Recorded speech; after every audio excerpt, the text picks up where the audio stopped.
So started doing some odds and ends, getting ready to replace all the weather stripping on my wife's car. But we've had this mirror, passenger side mirror, that's been loose for a long time now. I've looked online, looked on some forums.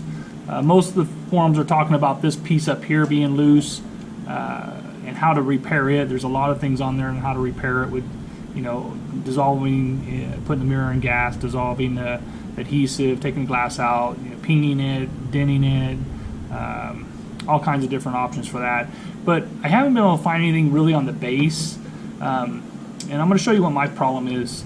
The base itself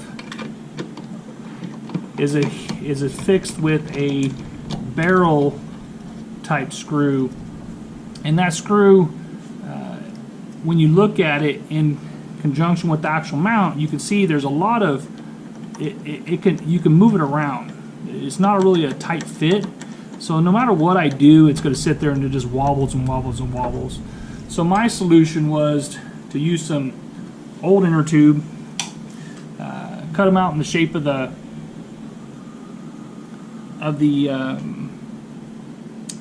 base. I actually ended up doing two because I didn't think one was enough. I tried one and it was still a little loose.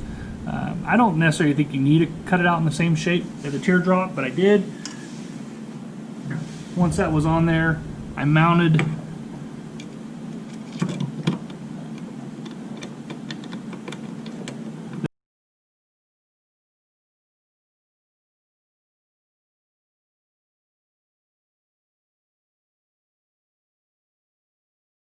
once it's mounted on the base, it's still a little loose, but it's a lot less. But we're going to check this solution, see if it works. Hopefully it does. If not, I have to regroup and try something else. Hope this helps other people out. I'll probably comment back later on the video and let you guys know if it resolved our problem and then how long it lasts.